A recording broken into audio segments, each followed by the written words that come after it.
वैदिक पर्सपेक्टिव के इस YouTube चैनल को सब्सक्राइब करें, वीडियो को लाइक व शेयर करें।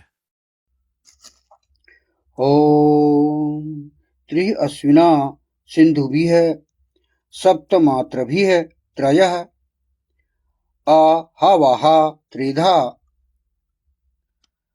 हविष्कृतम् तिस्रः पृथ्वीः उपरि प्रभा दिवः नाकम् रक्षिथे द्युभिः अक्तुभिः हितम्।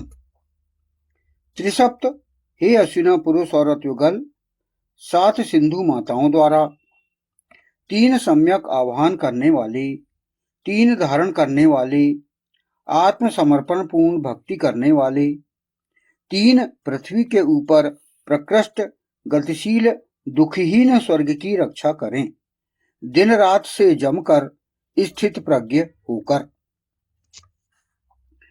यह मंत्र ऋग्वेद के प्रथम मंडल के 34वें सूक्त का अष्टम मंत्र है, अर्थात 8वां। पहला आह्वान करने वाला, बुलाने वाला, दूसरा ग्रहण करने वाला अर्थात स्वीकार करने वाला और तीसरा प्रदान करने वाला।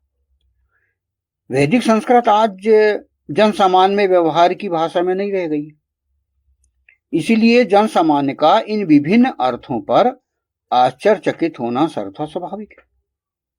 किंतु जिन्होंने वेद, संहिता ग्रंथों, ब्राह्मण ग्रंथों, आरण्यकों, उपनिषदों, तंत्र इत्यादि उपवेदों और इतिहास और पुराणों का गहन अध्ययन किया है, वे जानते हैं कि वैदिक संस्कृत और लौकिक संस्कृत में कितना अंतर है।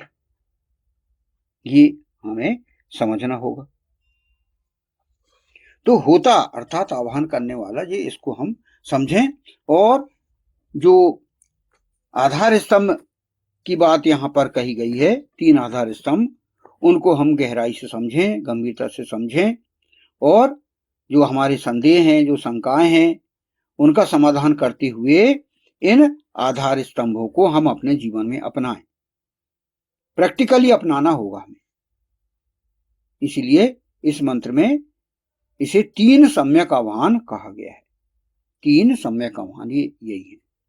सम्यक मतलब आपके अंदर जो शंकाएं हैं, जो तर्क वितर्क करके आप इन तीनों आधार स्तंभों को समझिए और अपनी शंकाओं का समाधान करिए और अपना जीवन बिताइए।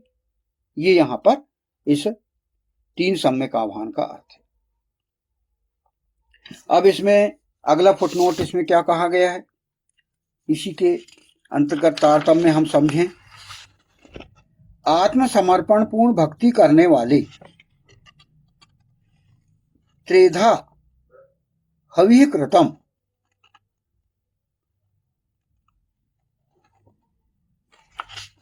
इसकी व्याख्या की गई है। 3 धारण करने वाले,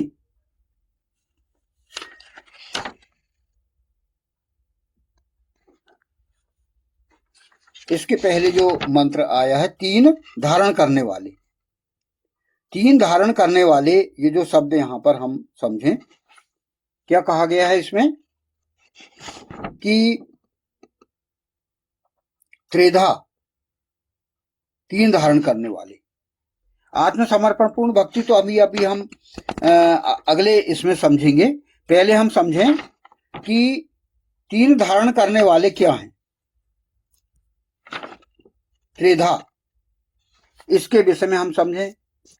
3 धारण करने वाले मेधा, 3 आचरण स्तंभ। अब आचरण स्तंभ आए। आचरण मतलब आपको प्रैक्टिकली जो है अब कर्म करना है। कर्म में आपको विशेष रूप से ध्यान देना है कि आधार स्तंभ को तो आप मानसिक रूप से समझिए, आपका माइंड बनेगा उसमें। जैसे कि पिछले मंत्रों में भी समझाया गया था कि आधार स्तंभ एक मानसिकता तैयार करता है। तो मानसिकता तैयार आपकी होने के पश्चात आपको प्रैक्टिकली क्या कार्य करना है, ये यहां पर बताया गया है।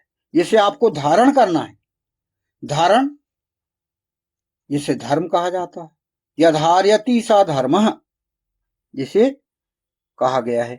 तो आप अपने धर्म का पालन प्रारंभ कर दीजिए। तो इसमें पहला है आप स्तवन, अर्थात प्रतिदिन ब्राह्म मुहूर्त में ब्रह्म स्तवन तथा रात्रि में विष्णु स्तवन करें।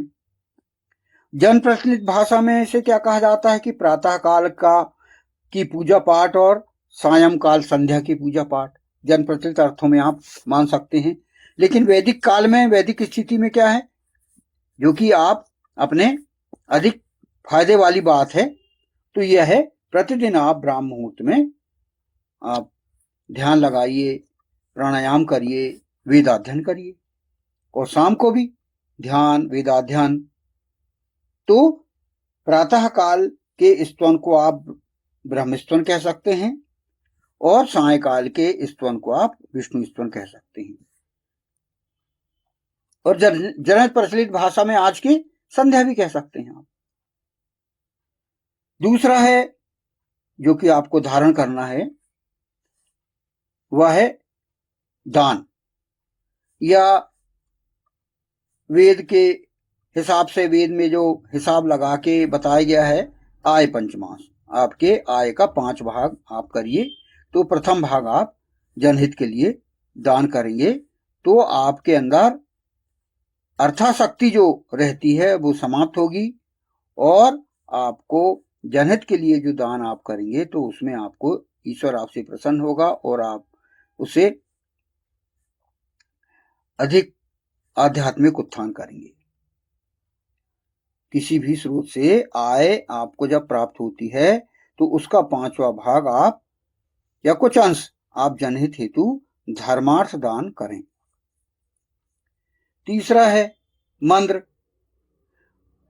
प्रति सप्ताह 3 घंटे वेद एवं दिव्य इतिहास पुराण का पाठ, स्वाध्याय करना या प्रवचन सुनना, ये मंत्र के अंतर्गत आता है। आप सप्ताह में 3-4 घंटे आप अपना समय दीजिए, और जो सप्ताह भर की आपकी जो कुछ आशंकाएं हो गई हैं आचरणों में, वेदाचरणों में, वेदाध्ययन के बीच, तो आप प्रश्नों का उत्तर अपने वेदज्ञ जनों से आप अपनी शंकाओं का समाधान कर सकते हैं, और अगले सप्ताह के लिए आप तैयार हो सकते हैं धर्माचरण करने के लिए।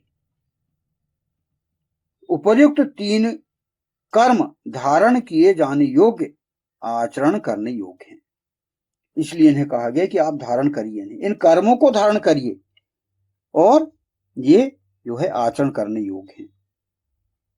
कई स्थानों पर इन्हें आप पिछले मंत्रों में, आगे मंत्रों में भी इनकी आप जानकारी ले सकते हैं। तो इस प्रकार ये जो है 3 आह्वान, सम्यक आह्वान और त्रिधा अर्थात 3 धारण करने वाले, इसी पर ही यह जो है चतुर्थ सूक्त जो है, इस पर विशेष रूप से हाईलाइट किया जा रहा है। अब हम इसके अगले फुटनोट में जाएं। अगले फुटनोट में कहा गया है आत्मसमर्पण पूर्ण भक्ति करने वाले,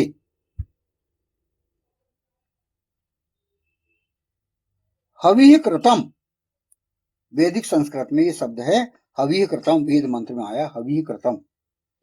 अब हविः कृतम क्या है, इसमें व्याख्या क्या की गई है, आत्मसमर्पण पूर्ण भक्ति वाले, हविष कृतम वह है जो अपने जीवन को ईश्वर के आदेशों हेतु पूर्णतः समर्पित कर चुका हो। जो ऐसा व्यक्ति जो ईश्वर को समर्पित कर चुका हो, इसके आदेशों के लिए, आदेशों के पालन के लिए, जो उसकी जो सलाह दिया है, आदेश या सलाह आप मान सकते हो, उसके लिए अपने आप को उसने समर्पित कर चुका हो।